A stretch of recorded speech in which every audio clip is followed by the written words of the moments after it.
सर्द चांदनी रात ने हवेली को चादर ओढ़ रखा था। इसकी कदीम दीवारें राजों और सुलगती ख्वाहिशात की बाज़गश्त करती थीं। आयशा अपने कमरे की तरफ बढ़ी, इसका दिल धड़क रहा था। वो शाम के अवाइल में ज़ियान की नज़रों की शिद्दत को भूल नहीं पाई थी। वो हमेशा पुरअसरार रहा था, लेकिन आज रात इसकी आंखों में आग थी, एक ऐसी आग जो कही हुई सच्चाइयों और बेलगाम जज्बे की बात करती थी। दरवाजे पर हल्की दस्तक ने इसकी सोचों में खलल डाला। इससे पहले कि वो कोई जवाब देती, ज़ैन अंदर दाखिल हुआ। इसकी मौजूदगी ने कमरे को भर दिया। इसकी सियाह आंखें इस पर जिम गईं और एक लम्हे के लिए दुनिया का वजूद खत्म हो गया।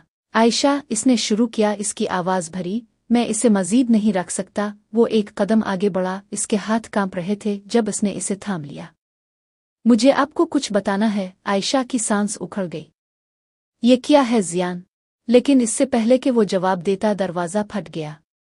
अदील और ज़ारा अंदर दाखिल हुए। उनके चेहरों पर गुस्से और परेशानी की आमेजिश थी। ज़ियान, रुक जाओ। अदील की आवाज़ बुलंद हुई। तुम इसे सच नहीं बता सकते? अभी तक नहीं। आयशा की आंखें दोनों के दरमियान टपक रही थीं। कौन सा सच? तुम सब मुझसे क्या छुपा रहे हो? ज़ारा आयशा के कंधे पर पुरसुकून हाथ रखते हुए आगे बढ़ी। आयशा, तुम जो सोच रही हो वो नहीं है, लेकिन ये राज अब दोनों के दरमियान सब कुछ बदलने की ताकत रखता है। बस। आयशा की आवाज़ इसके पीछे हटते ही टूट गई। मैं जानने का मुस्तहिक हूँ। ज़ैन ने गहरा सांस लिया। इसके कंधे इसके एतराफ़ के बोझ तले दब रहे थे।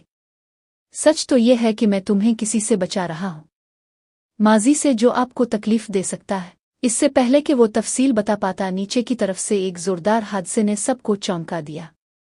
उनमें से चारों ने आमिरा और रेहान को तलाश करने के लिए दौड़ लगा दी। एक और जोड़े जो मोहब्बत और राजों के जाल में उलझे हुए थे, एक गर्मागर्म बहस में बंद थे।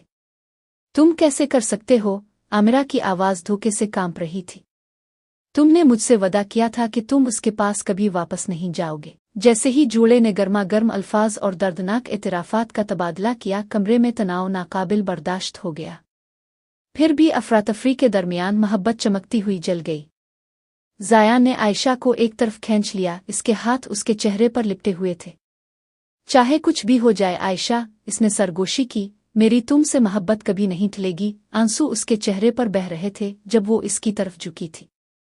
मैं अब राज़ों की परवाह नहीं करता ज़ैन, मैं सिर्फ आपको चाहता हूँ। इस लम्हे जैसे ही उनके होंठ एक शोलेदार बोसे में मिलते थे, ऐसा लगा जैसे वक्त खुद ही थम गया हो। उनकी मोहब्बत कच्ची, इस्तेमाल करने वाली और नाकाबिले फना थी, लेकिन तूफान खत्म होने से बहुत दूर था।